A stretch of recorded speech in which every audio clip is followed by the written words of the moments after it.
और आज हम तुमको कलयुग की एक ऐसी शक्ति बताने जा रहे हैं कि आपके दिमाग की नसें खुल जाएंगी। कलयुग की एक ऐसी शक्ति पर चर्चा करेंगे। अगर कोई चाहता हो कि हमें कोई हरा ना पाए, घर में, परिवार में, द्वार में, संसार में, समाज में, पॉलिटिक्स में, काम में, धाम में, तो आज की कथा सुन लेना, तुम्हें जिंदगी में कभी हार का मुंह नहीं देखना पड़ेगा। अगर आप लोग किसी विषय में हारना नहीं चाहते तो आज की कथा सुनो। याद रखना, जो मनुष्य धार्मिक होता है वो दुख को भी सुख में बदलने की क्षमता रखता है। उसकी दृष्टि और उसकी विचारधारा दुख को भी सुख में बदल देती है। बिना धर्म का व्यक्ति, कथा में याद रखना, बिना धार्मिक व्यक्ति, बिना धर्म का व्यक्ति ठीक वैसे ही होता है जैसे बिना लगाम का घोड़ा होता है। जिस प्रकार घोड़ा परम स्वतंत्र होता है, वैसे ही बिना धर्म का व्यक्ति भी बिना लगाम का होता है। और लगाम धर्म की जरूर होनी चाहिए। धर्म का मतलब ये नहीं है कि आप कथा में बैठ गए, आप शंकर जी को मान रहे हैं, आप हनुमान जी के भक्त हैं तो आप धर्मात्मा हो गए। धर्म का मतलब यह है कि आपके सामने कोई भी सनातनी हिंदू अपना धर्म का परिवर्तन ना करवा पाए। आपके सामने आपके धर्म की अवहेलना ना हो। धर्म का मतलब यह है। पर याद रखना, दो धर्मों का कभी झगड़ा नहीं हुआ है, कभी नहीं हुआ है। धर्म तो एक ही है, सनातन वैदिक धर्म, बाकी पंथ है। याद रखना मेरे पागलों, दो धर्म का कभी झगड़ा नहीं हुआ। झगड़ा हमेशा धर्म और अधर्म का होता है। दो धर्मों का हो ही नहीं सकता।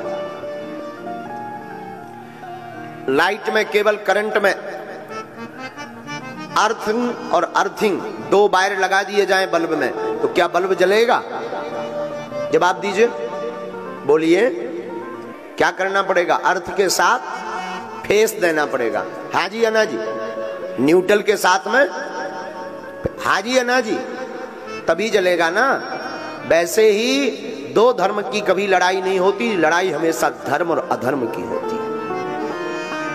तो आज हम आपको जो सूत्र देने वाले हैं, तुम अपने कर्म से मत भटको। दुनिया आपके ऊपर क्या कर रही, आपसे क्या कह रही, मत घबराओ। एक महात्मा नदी में स्नान कर रहे थे। स्नान करते करते वो देखते हैं कि एक बिच्छू बहता हुआ चला जा रहा।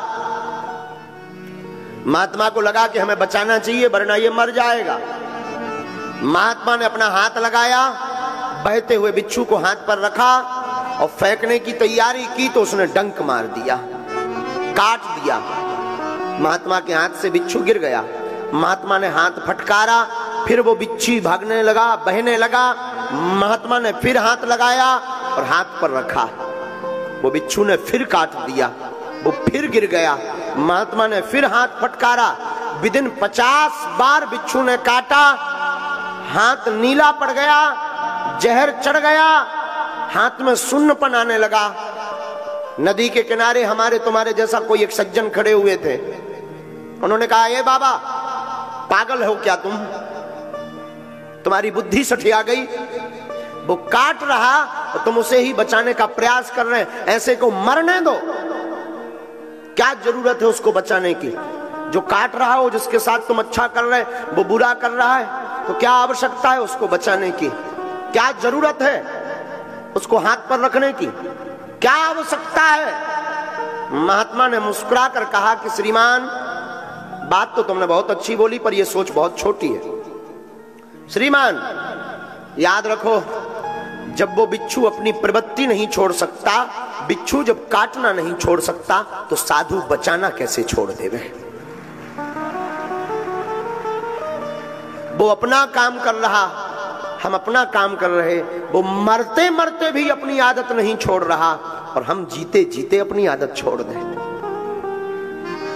इसलिए मेरे पागलों, दुनिया का काम कहना है, उनको आदत पड़ी है कि तुमको कुछ ना कुछ वो बोलेंगे बोलेंगे बोलेंगे, लेकिन तुम्हारी जिम्मेवारी है दुनिया को बोलने दो, तुम डिगना नहीं, तुम बहकना नहीं, तुम अपने रास्ते पर बढ़ते कदम चले जाना, एक दिन मंजिल अवश्य मिल जाएगी।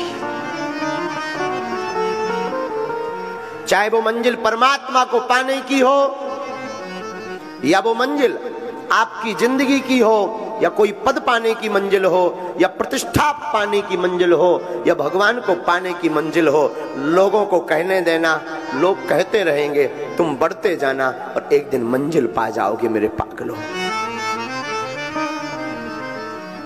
आदत मत छोड़ना, लोगों के कहने पर तुम बहक मत जाना, लोगों को कहने पर तुम हट मत जाना। याद रखना, अहिंसा धर्म है, अहिंसा ना करो, बहुत अच्छा है, लेकिन धर्म पर कोई घात करे चुप बैठो तो ये भी पाप है। धर्म पर कोई घात करे तब बोल देना चाहिए, ये भी धर्म है। वो सूत्र जिसके लिए तुम बैठे हो, उस सूत्र का नाम है एकता। क्या नाम है? जोर से बोलो ना, पीछे वाले। त्रेतायाम मंत्रम शक्तिश्च ज्ञान शक्ति कृते युगे, द्वापरे युद्ध शक्तिश्च संघे शक्ति कलियुगे।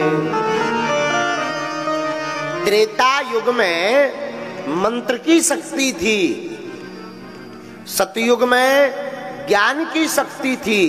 जो त्रेता में मंत्र जानता था वो बलवान था, सतयुग में जिसको ज्ञान था वह बलवान था। पर द्वापरे युद्ध शक्तिश्च, द्वापर युग में जो युद्ध जीतने की कला जानता था वह बलवान था। लेकिन कलयुग में ये तीनों नहीं है, कलयुग में संघे शक्ति कलयुगे, कलयुग में एकता ही शक्ति है, वही बलवान है। जिसकी एकता वो बलवान। इसलिए साधुओं, एकता चाहे घर की हो, परिवार की हो, भाई भाई की एकता हो, या फिर समाज की एकता हो, अथवा हिंदुओं की एकता हो, जो एकता पर बल देता है उससे पूरी दुनिया हार जाती है। कलयुग का प्रभाव, कलयुग में जिसकी महिमा है वो एकता की।